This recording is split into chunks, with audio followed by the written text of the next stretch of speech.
10.000 con Jesús, sacerdotes. Queridos amigos, en este segundo domingo de Adviento, la Iglesia nos presenta 3 lecturas que nos introducen profundamente en el sentido de este tiempo litúrgico. Y quisiera empezar con la primera lectura, tomada del libro del profeta Isaías, en el capítulo 40. Con el capítulo 40 inicia la segunda parte de este libro profético, llamado usualmente el libro de la consolación. Efectivamente, Dios se dirige al pueblo a través del profeta para anunciarle que el tiempo del destierro, tiempo de tristeza, tiempo de lejanía de la tierra prometida, tiempo en el cual se ha hecho patente la imposibilidad de dar culto en el templo de Jerusalén, ese tiempo está por terminar. Y efectivamente el libro de la consolación se abre precisamente con estas palabras. Consuelen, consuelen a mi pueblo, dice nuestro Dios. Hablen al corazón de Jerusalén y díganle a gritos que ya terminó el tiempo de su servidumbre. Es el anuncio del consuelo de Dios. Nahamu, Nahamu a mí. Este Nahum, este consuelo, esta capacidad de volver a retomar la esperanza que Dios quiere comunicar al pueblo, es ahora más que nunca necesaria. Vivimos momentos difíciles, tiempos duros, tiempos complicados, tiempos en los que muchos han perdido la esperanza, en los que muchas personas se han sentido encerradas en su dolor, en su dificultad, muchas personas que aún no pueden superar episodios de ansiedad, de miedo, muchas personas que han perdido sus seres queridos y están en un momento de duelo. En estas circunstancias históricas, el mensaje de consolación de Dios es más que actual. Consuelen a mi pueblo. Y este consuelo no es un consuelo impersonal, el de una noticia simplemente, como por así decir, administrativa, lejana, fría. Hablen al corazón de Jerusalén y díganle a gritos que ya se ha cumplido su servidumbre. El tiempo de Adviento viene a ser como ese grito de emoción de Dios que nos dice: consuélense, reciban mi consuelo porque yo estoy llegando. La Iglesia necesita anunciar ahora más que nunca este consuelo que viene de Dios, consuelo de la presencia del Señor Jesús, de una fuerza espiritual profundamente real y verdadera que solamente Cristo nos puede dar. Ahora, este consuelo, es la primera parte de esta lectura de Isaías, habla del consuelo, se complementa con 2 partes más. Al consuelo le sigue la necesidad de preparación. La segunda parte de esta lectura se ambienta en el desierto, ¿no? El desierto de Judea, un desierto que se caracteriza por ser un desierto rocoso, de irregularidades geográficas muy grandes, lleno de accidentes geográficos, de pequeñas colinas, de elevaciones, ¿no? Y la imagen que usa el profeta para explicar cómo se debe preparar el camino al Señor es preciosa. Una voz grita: en el desierto preparen el camino al Señor. Construyan una calzada para nuestro Dios en el páramo, es decir, una autopista. Hagan para Dios una autopista, una vía rápida para que Dios pueda llegar. Es decir, se anuncia el consuelo, Dios está por venir, pero el pueblo debe prepararse para esta venida. Y ubicados en el desierto de Judea, la imagen que usa el profeta para la preparación es profundamente elocuente. Que todo valle se eleve, que todo monte y colina se rebaje, que todo lo torcido se enderece y lo escabroso se allane. Entonces todos los hombres verán la gloria del Señor. La preparación para esta venida de Dios, que nosotros es claramente la expectativa de la venida de Jesús en nuestro corazón, en estas venidas intermedias, al final de los tiempos, en su venida final para restaurar toda justicia, y en la esperanza de la conmemoración de la Navidad. Esta venida del Señor tiene que ser preparada, y preparada haciéndole una autopista para que Dios pueda venir a nuestro corazón. Entonces, ¿qué hay que hacer? Hay que elevar todo valle, toda depresión, todo aquello que nos falta en nuestra vida, tenemos que elevarlo. Si nos falta humildad, pues tenemos que preparar la autopista a Dios a nuestra vida, pues levantando este valle y poniendo más humildad. Si nos falta más caridad, hay que poner caridad. Pero también todo monte y colina debe ser rebajada. Tal vez hay cosas que sobran en nuestra vida. Hay cosas que están de más y que tenemos que rebajar, tenemos que quitar. Cortar con alguna relación que no nos hace bien. Cortar con algún hábito de vicio que nos está dañando. Poner orden en un exceso de superficialidad, de vanidad, de materialismo. Hay que rebajar sin duda ese monte.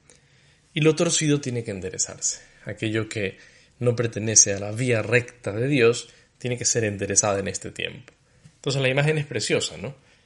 El Señor está por venir, pero nosotros le preparamos la autopista para que pueda llegar hasta nuestro corazón. Continúa luego el profeta con la tercera parte de esta lectura. La primera es el anuncio de la consolación, consolación. La segunda parte, preparación. Y la tercera parte, anuncio. El mensaje de la lectura continúa así. Sube lo alto del monte, mensajero de buenas nuevas para Sión. Alza con fuerza la voz, tú que anuncias noticias alegres a Jerusalén. Alza la voz y no temas. Anuncia a los ciudadanos de Judá, aquí está su Dios. Aquí llega el Señor, lleno de poder, que con su brazo lo domina todo.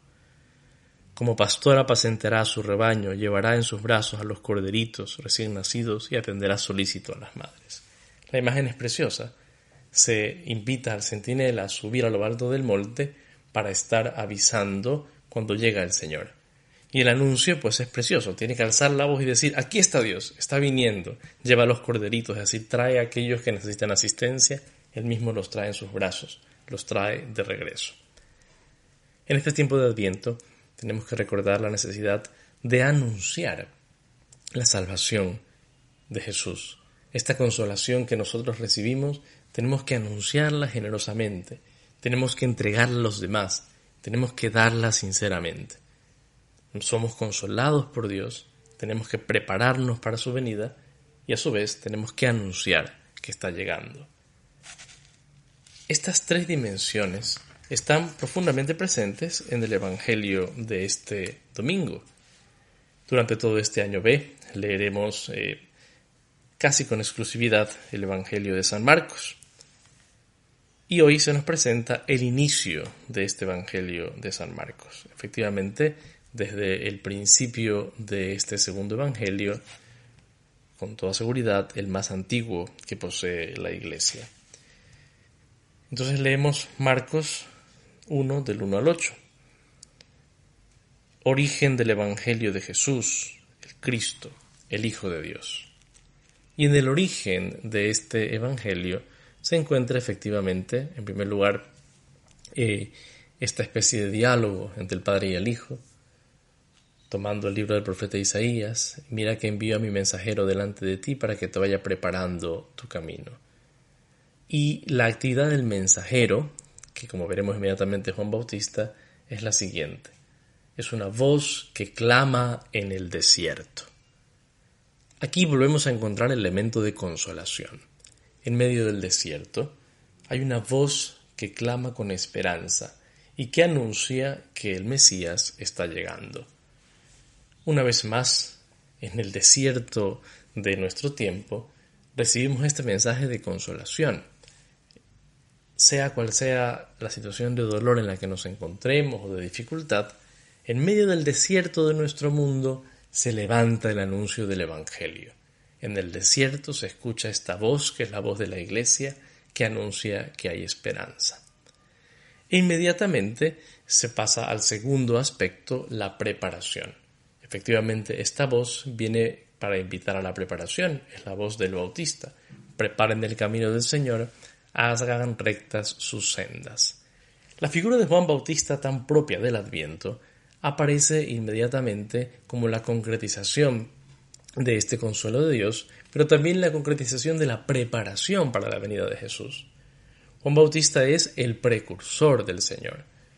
¿Y cómo prepara esta venida? Él aparece en el desierto, recordemos que es este lugar de la presencia de Dios, pero también el lugar de dolor, de dificultad. En el desierto, Juan Bautista aparece predicando un bautismo de penitencia para la remisión de los pecados. Y es tan importante la acción de Juan que muchos asisten, hasta el punto de que el evangelista no teme decir que todos, ¿no? Toda la región de Judea y todos los habitantes de Jerusalén acudían a él. Es decir, que es mucha la gente que acuden a él para ser bautizados por él en el Jordán, al confesar sus pecados. Entonces, ¿en qué consiste en primer lugar esta preparación para la venida del Señor? La preparación consiste en el quitarse el pecado para poder estar listos para la venida del Señor. Pero la figura de Juan es interesante y original. Los judíos conocían distintos modos de abluciones, de lavados, digamos así, con signo de purificación. Pero Juan trae algo nuevo.